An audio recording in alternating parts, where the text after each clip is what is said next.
Grunch of Giants, Chapter 6, Can't Fool the Cosmic Computer. This is the final chapter. It's a 14-page chapter from pages 77 to 91. It took me to the end of the series, but I finally found the infamous quote I've been looking for. This quote is the reason why I did this series. Here it is. It is evident that the degree of technical advantage now attained by world-around industrial production capability, if realistically appraised and articulated, now shows that all humanity has just reached a state of comprehensive technical advantage adequate to provide a billionaire's level of living on an indefinitely sustainable base for all of the over 4 billion human passengers now aboard Spaceship Earth. So, and this quote here is an example of the way the writing is in the book. I mean, what a colossal sentence that is. It looks like a paragraph, right? It's a single sentence. And what it's saying is the technology now exists so that everyone on the planet, everyone, not just Americans, all human beings, and at the time it was 4 billion people in 1983, now we have like 7 billion, all people could have a billionaire's quality of life, level of living, on an indefinitely sustainable base. So it's saying the tech exists for everybody to live like billionaires. That's the quote. When I read that, I read it like in 2011. I was like, oh man, I got to make a video. I got to tell people about this because this was written in 1983. Fuller, he invented all these things. He worked on it for 50 years. He's telling you this isn't somebody else. This isn't like me. I'm not an engineer telling you this. This is from Buckminster Fuller, one of the greatest engineers of the 20th century, saying, hey, right now in 1983, everybody can have a billionaire's level of living. But a certain group of people want to keep things the way they are, keep people impoverished, keep people starving unnecessarily. That's what we have. That's what everybody's accepted. Here's what I'm trying to do is get the word out. The technology exists. Talk about it. It's artificial scarcity. Get the suppressed technology. Get the unreleased technology released. Fuller points out in this chapter that if all accounting was transparent, it would become obvious that economic success for all humanity would be available within a single design science decade. That's the key word. I used to hear about this as a kid, the design science decade. What the design science decade is saying that if we spend 10 years building this super futuristic infrastructure for the rest of time, we could all live like kings. All it would take would be shifting from weaponry to livingry. And what that is, just in case you haven't followed the vocabulary, he's saying we spent $6 trillion in the Cold War developing weaponry. What if we spent $6 trillion developing livingry? Weaponry destroys, livingry enables life. And livingry is his opposite word for weaponry. What's the opposite of weaponry? Livingry. Let's spend the money on livingry. Just shift it, and we're all doing great. And the reality is this isn't even a request for a redistribution of wealth. This is a request to stop killing people. Stop killing people, stop blowing places up. $6 trillion are suddenly opened up for everybody. And at $6 trillion, you'd actually have to adjust that for inflation. It's probably $16 trillion. It's probably the equivalent of the U.S. national debt. Money is not wealth. Wealth is the organized technological capability to protect, nurture, educate, and accommodate the 4 days of humans, whereas money is only a medium of exchange and a cash accounting system. Grunch has monopolized money. Planetary economics has now shifted from a physical land and metals capitalism to a strictly metaphysical, omniplanetary, omnicosmic wealth know-how capitalism. So to interpret that sentence there, it's I think he's saying the economics used to be based on real things, and now it's based on the know-how of how to manipulate money, essentially. So these people are becoming more and more economically wealthy without really producing or creating anything of real value. Just financial instruments. And the know-how is how to reduce costs and charge more for things that everyone else can't compete because they don't know how electricity works even after 100 years, or they don't know the invisible technology that exists. The Grunch knows, and they charge for it. Fuller's first-hand inflation knowledge. Fuller had an invention of which one of the materials he used to create it was corrugated galvanized iron grain bins. The Alcoa president hoped that he would switch from the iron grain bins to corrugated aluminum bins. The Alcoa president told Fuller that the cost of aluminum would always decrease, as would the cost of electricity, for the process was always decreasing. Those are the costs on the backside. Aluminum was one of nature's most abundant elements. In 1940, aluminum was 12 cents per pound. In 1981, it was over $1 per pound. Not because the Alcoa president was wrong in what he said, but because massively organized selfishness has dishonestly changed the scoring system. So the president from Alcoa was not lying to him. He was just wrong because he had no idea the Grunch could jack the price up like that. Plus, the guy knew that the price of aluminum and the price of electricity consistently decreased. What he couldn't imagine was that they would consistently increase the price of something that cost less and less to produce. Wake up to the illusion. Reject the Grunch and the illusion Grunch derives its powers from. There are no God-validated deeds to property of any kind. The Grunch is a quadrillion times more formidable than Goliath was. The Grunch is invisible not because of the people who run it, but because it is a non-human corporation invented institution. The Grunch is ridiculously one-sided and has made the major corporations seem to be as much a part of nature as the phases of the moon or clouds in the sky. So what he's saying here is the whole reality we basically understand based on paper, money, deeds, taxes, corporations, laws. These are all man-made. It's not God created. We created all this, all the laws, all of this nonsense we've created.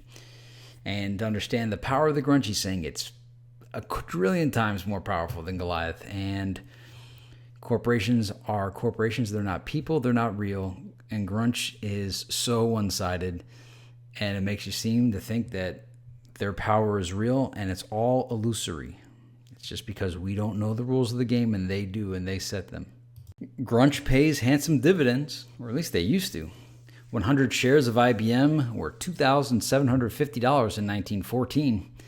That 100 shares would have grown by June 1959 to 59,320 shares valued at $19.3 million, plus $1 million in cash and stock dividends and $101,906 from rights and privileges. Imagine what it's like now. Why can't communism and capitalism coexist? Why must we believe there isn't enough for both? In 1981, Fuller believed people were rejecting the duality of the political systems and were able to see through it. Imagine if the $6.5 trillion spent on making nukes and weapons was spent on improving the lives of humanity. If we know that we now have the capability to do so much with so little, why hasn't that been passed on to the entirety of humanity? We can take care of everybody. A design science decade can attain socioeconomic success for all. There was a sun-powered Paris to London flight. The 50-year design science revolution phase of attainment of universal economic success has been successfully completed and now needs only the bloodless socioeconomic reorientation instead of the political revolution to exercise humanity's option to make it for all. And this again is Fuller saying, dude, 50 years, man. I spent 50 years designing this. It's being suppressed. If you want it, it's there. You got to demand it. Demand the technology. Fuller did all the work 50 years prior to this book. He says his book, Critical Path, which I haven't read yet, outlined how the many do not need to violently revolt against the few, as they historically always have, but that once the technology is revealed and released, they won't need to. This is what I've been saying. Just get this tech released and it's over. They become obsolete. You don't even need the Grunch when you have 3D printers. And I mean the advanced 3D printers like the Replicator in Star Trek, free energy, biotech, you name it. I've already said it all. There is a mass production for everything. for an ever-decreasing price. And in present day, we have Jeremy Rifkin talking about the Napster for everything. And Fuller understood this before Napster, 15 years before Napster even existed. Fuller put in the work for us to make a bloodless social revolution, successfully elevating all humanity to a sustainable higher living standard than ever experienced by anyone. We can make the abundance accessible for all humanity, but will humanity make it happen in time? I hope they do. Just keep spreading this message, ending artificial scarcity, releasing the technology that's existed for at least 30 years. Are you ready for revolution? We do not need to topple the greedy Grunch. We need to elevate humanity. Before 1970, it had to be you or me. Since 1970, it could be you and me. Automation, abundance, know-how, robotics, the internet, etc. Make Grunch obsolete by releasing the tech. Embrace the tech and use it to free mankind. We all have a hotline to God. Use that too. This concludes Grunch of Giants. It's been a pleasure sharing the highlights of this book. It was written 35 years ago. By now, the design science decade should have happened 3.5 times over. They keep reducing their costs and raising their prices. How long will we not realize the know-how, the tech that exists, and continue to allow ourselves to not have the billionaire standard of living Fuller said was possible for everyone to have after a single design science decade? In 1984, by George Orwell, published in 1948, he said the same thing back then. Our realities are being limited by the 40-hour work week. There is a Napster for everything. Check out Jeremy Rifkin's speeches. This is my last slide for Grunch of Giants. Comment, like, and subscribe. Was this series valuable to you? Have any of you tried reading Grunch of Giants on your own? Are there any book series you'd like to see covered? Did anyone experience an aha moment? Does the concept of the breakaway civilization utilizing unreleased technology now make a little more sense and seem possible? End artificial scarcity. Release the forbidden technology. I hope I've beaten this horse to death. Just saying that this tech has existed. And these aren't my thoughts. It's from reading Fuller and reading George Orwell. This tech has been out there and it's been suppressed. We could be living like billionaires. Billionaires. And actually probably adjusted for inflation, like 100 billionaires. It's up to us to get this word out. I mean, have you shared this series with anybody? It's not even for me. I just want everyone to know that the world, I don't want to hear complaints. If you're not speaking on ending artificial scarcity or speaking on getting the technology out there, I don't want to hear complaints about the status of the way the world is. We could fix it all with a design science decade.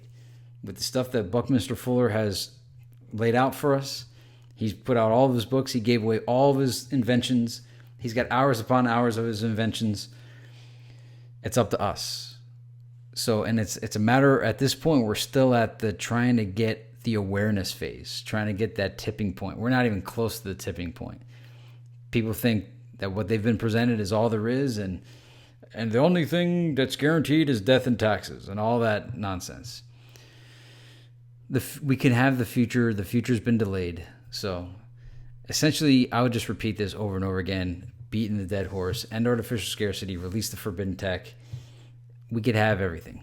Instead, we're living in a world of limitations, a world of scarcity, a world where people starve unnecessarily, a world of poverty, a world of just things that don't need to be.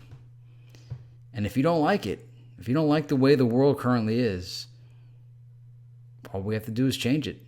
And part of that is just increasing the awareness at this phase. So it's been a pleasure. I hope it was worth your time. I hope this got your mind thinking on a whole new way. And check out our Buckminster Fuller's other works, his legacy. I learned about him. Well, I always knew about Buckminster Fuller, but I learned specifically about Grunch of Giants from Robert Kiyosaki. I think it was The Conspiracy of the Rich, or maybe it was Rich Dad, Poor Dad. And pass this on. Pass this information on. You don't have to pass my videos. Just pass the message to somebody. Tell your friends, tell somebody, investigate it, look into it, Nikola Tesla, all of them. See you in the next book series.